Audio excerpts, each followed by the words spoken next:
تو کی هستی؟ با اینجا در اومدی؟ من با تو گفتی شدم. با تو کی اجازه داد با اینجا در اومدی؟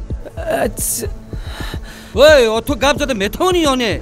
پدر جان عمر گپ زدن نمیتواند.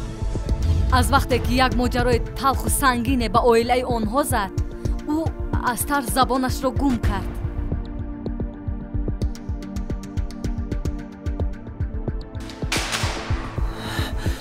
تو این جوان رو میشناسی؟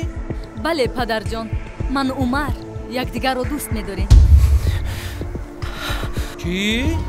اقلا با یک جوان شناس نشده که اقلا گپ زده تواند؟ ها؟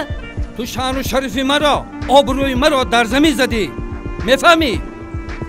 من از شما این گونه مناسبت رو انتظار نبودم. من دیگر گپ ندارم. رو ای بچه پایت را به اندازه کرپه دراز کن.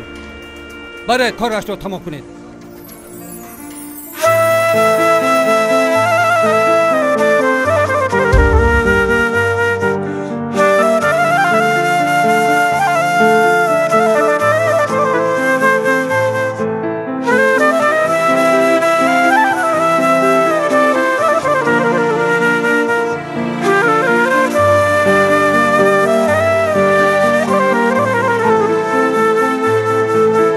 هرگاه روم من پشتکی دروازه این بیوچگی به هم مشید آوازه من بچه‌ای به آچه بکی در کارمه از اول شب گریه کنم تا روزه من بچه‌ای به آچه بکی در کارمه از اول شب گریه کنم تا روزه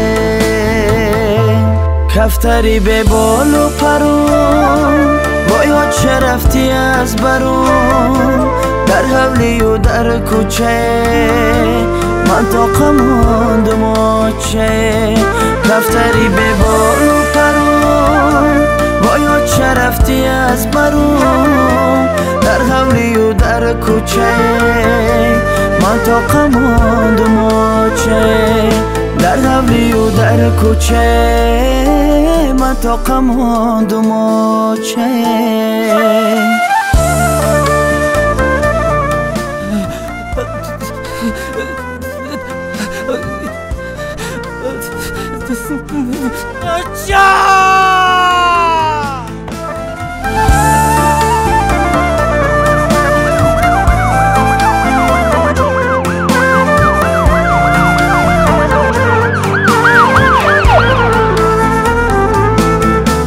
منو کشم دلک ما درد میگیره تو خیش و تبار ای حالم خبر گیره به آچم نگه دلکی رنجور دارمه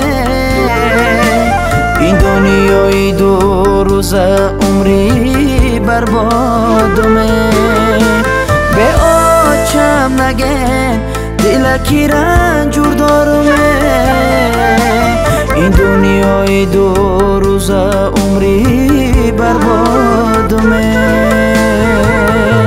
وای دلی رش رشمه آچه رفتی ای پیشمه عذابا ما بکی بگم بگان نشیده خشمه وای دلی رش رشمه آچه رفتی ای پیشمه عذابا ما بکی بگم بگان نشیده خشمه عذابا ما بکی بگم بگان نشیده خشمه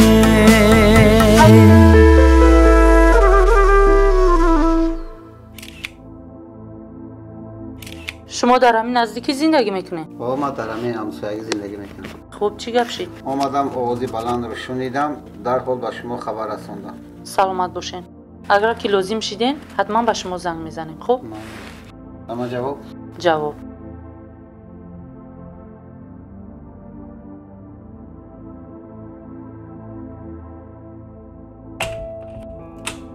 دختر آن این پولها را گیرو با یگان مقامات داخلدار خبر نکن. آنم خیلی حادثه ناخوش بود و گذشته رفتن گیر. آی تقا، این پولهای شما به من در کار نیست. چیزی که از دست ما آمد ما کردیم. آن طرفش در دست خداوند است. من الکی به مقامات میلیسیا خبر دادم. خیر، سلامت باشید. падар орзуҳоямро шикастед. мефаҳмед вай чӣ гуноҳ дошт? من تنها خواستم که آینده در زندگیت عذاب نکشی دخترم. رفتیم.